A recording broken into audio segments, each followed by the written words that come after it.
How goes the family? Welcome back to Larry's Anything Goes. Hopefully you guys are having a great and exceptional day. Well, let's get into it because one thing I can say about this topic, I love the fact that people are traveling more and more abroad, especially to Africa, and it's been happening more so within the last, say, 8 to 10 years now.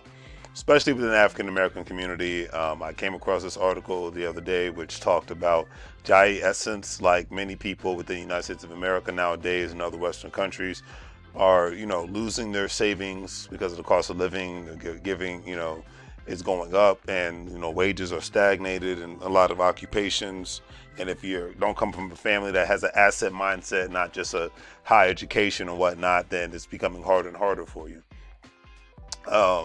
Especially people don't have the right proper life insurance policies. People aren't passing down real estate. People aren't passing down businesses. People aren't teaching their children how to invest their money in various different aspects and whatnot, and how to run a successful business. Your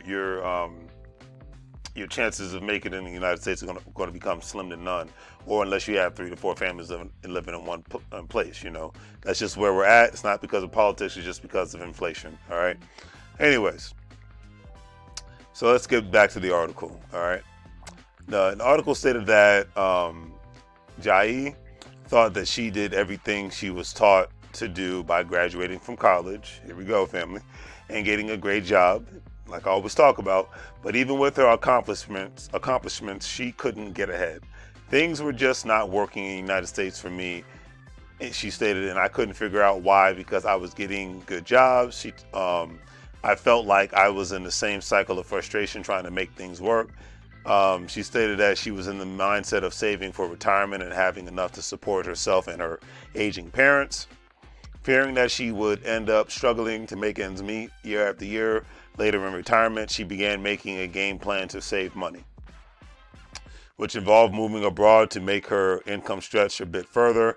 And in a remote working atmosphere, actually it helps things like this happen more and more every day, family.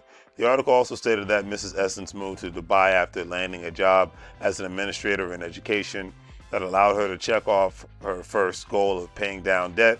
She stated that I went to Dubai for 2 years, and that's where I saved to pay off my debt, she said. And before I go forward, this is a very smart thing to do that a lot of people have been doing. This has been happening for a long time.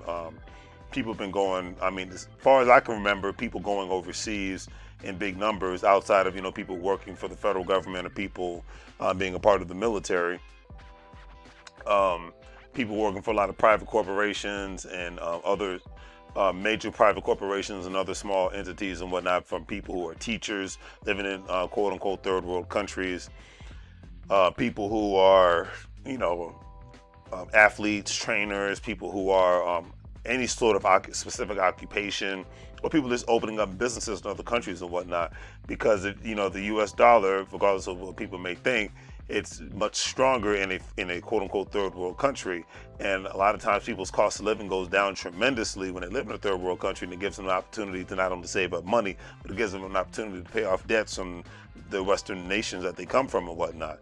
And it's just what it is, because in a lot of, whether it's the UK, the United States, Canada, Germany, it's just becoming more and more expensive to live in those nations and whatnot.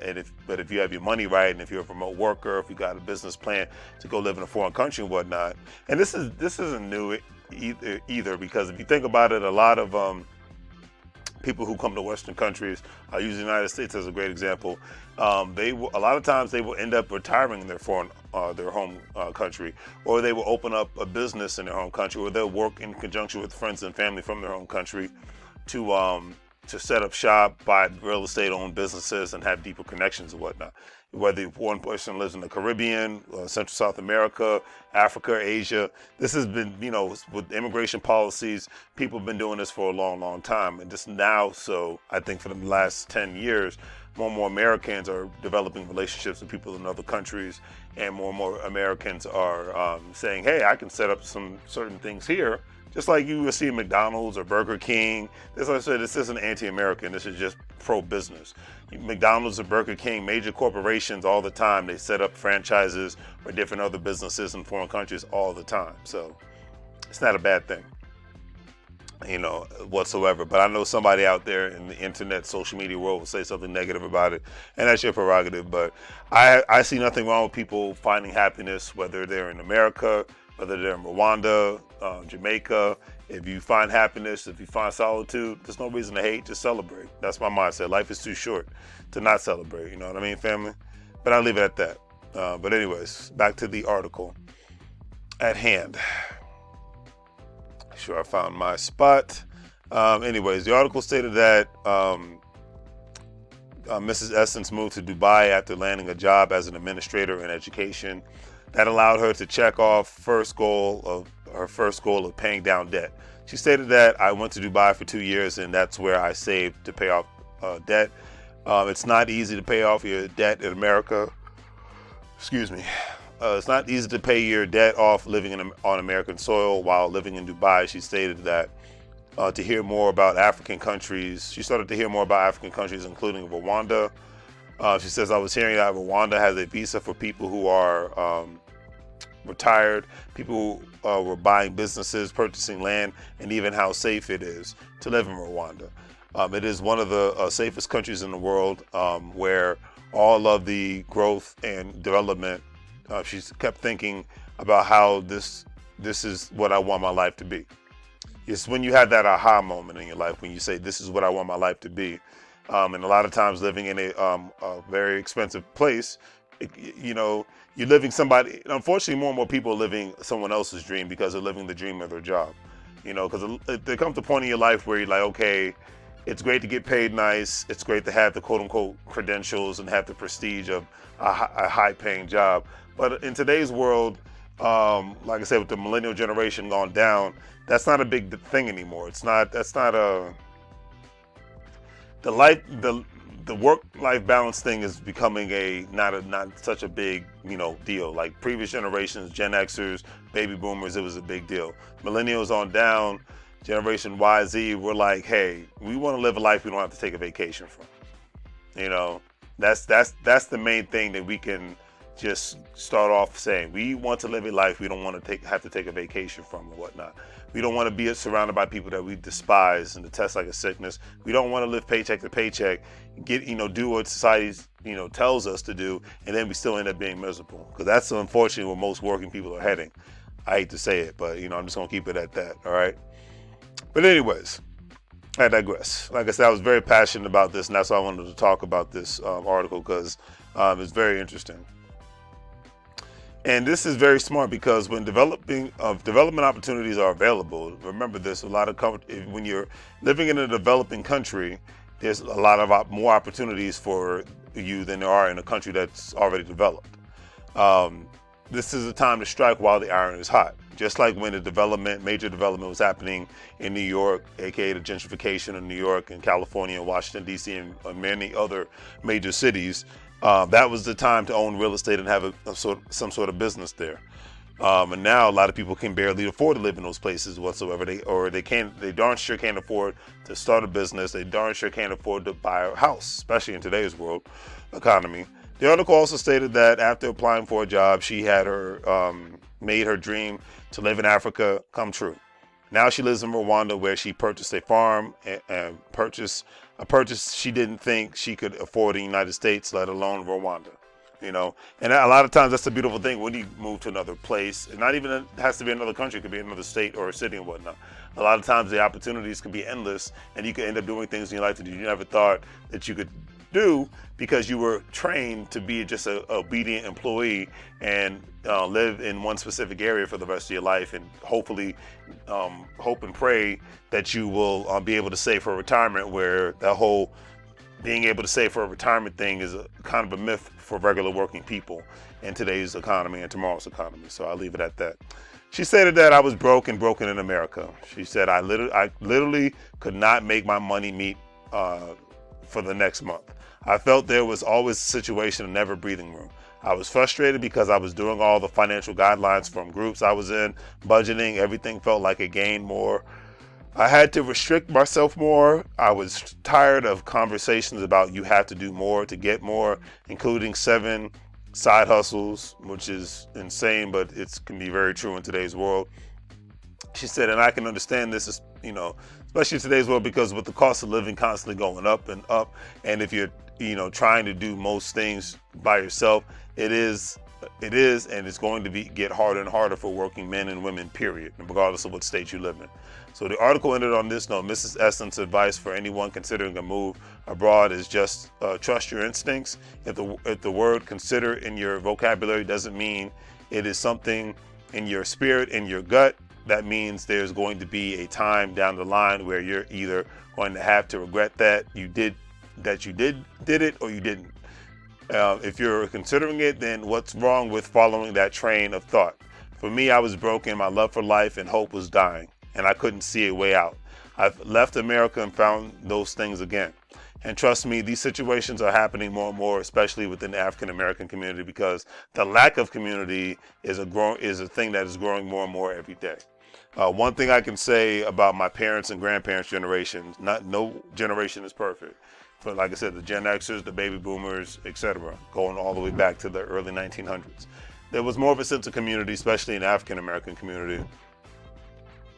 But nowadays, it's not there as much because, and in my personal opinion, it's because it's just too much of a club nonsense. Like if you weren't in the military, if you're not a part of a sorority or a fraternity, or if you don't go to church or whatnot, then a lot of times you're just not a part of, quote unquote, a community. It's like my friend, former co-worker, I won't call him a friend, he said a lot of us don't evolve past high school, meaning that everybody has to be involved in a clique.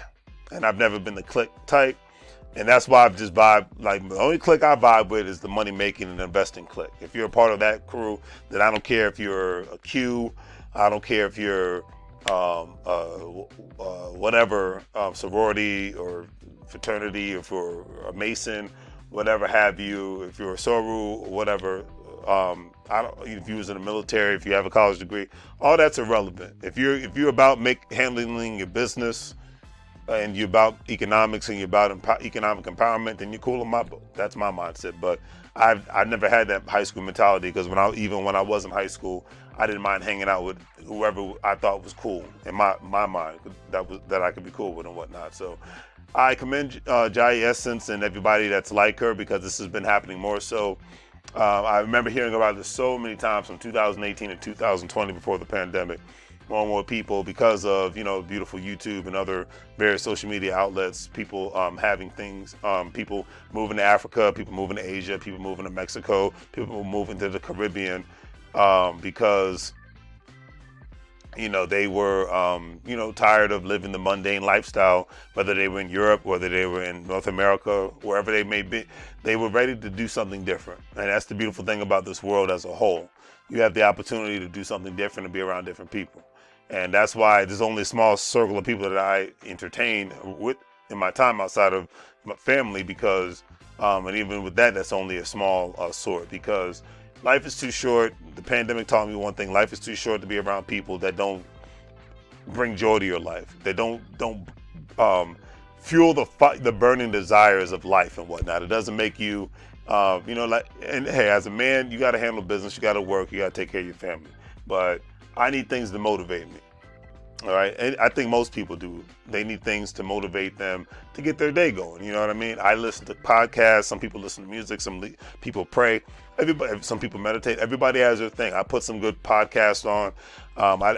It's a rarity if ever I'm listening to music when I'm even driving in my car anymore. Because I need that positive energy around me. I need that economic energy around, economic empowerment around me. And I like to learn at the same time. So I can understand. We've all been down this road. I remember, God bless his soul, rest his soul. Nipsey Hussle said he's been through. He stated before he became, the mega superstar that he was, and entrepreneur that he was. He said, "I went through every single emotion that you can think of. I might make this stuff look easy, but I went through every single emotion that you could think of," and I can understand that straight up and down. So kudos to her. Glad to see that she's doing. Because I think this is going. I've said this many times. This is going to become very normal in the next coming years for Americans to be retiring in third world countries, because they're not going to be able to afford to retire in the United States anymore because of the cost of living and because of the lack of economic intelligence, and because hopefully the next generation doesn't buy into the culture of, okay, if I just go to school and get a good paying job, then everything's going to work out. It's a false narrative in 2022 going forward. That was cool for the previous generations when they had retirement plans. All we have now is 401k pension plans. So, and that's not enough for anyone to retire. And even if you get it in the economic bind and whatnot, it's the system. It's meant for you to win if you want to play the game right. And unfortunately, we're taught to play the economic game from a checkers perspective when you should be playing it from a chess perspective. When you do that, then things can happen and then you can make money moves. So much power to her, and I wish her nothing but the best. If you want to support my company, I'm a wholesaler, got my own online Shopify store, so check it out. All that great stuff, and thank you for the people that give the Cash Apps and the PayPals and the Venmos. Larry's Anything Goes. All the stuff is in the description, so it's greatly appreciated. I'm part of Affiliate Marketing Network, Gold Standard Partners. We have an opportunity to not only buy crypto, but you have the opportunity to refer others to do the same thing and make money off of their package purchases and their crypto purchases. And if you're a stock market investor, crypto investor, individual retirement account investor, think about signing up with WEBULL, Stash, Coinbase, Acorn, Crypto.com. You have an opportunity to make money when you sign up with those platforms. And do what you got to do at the end of the day. Do the great D3 things, like, share, and subscribe. Have a great day. And like I always say, if you get fired, you can't get fired if you own the company. This 2022 is time for you to own something. And remember, family, make money moves or you're going to live like a fool. Take care.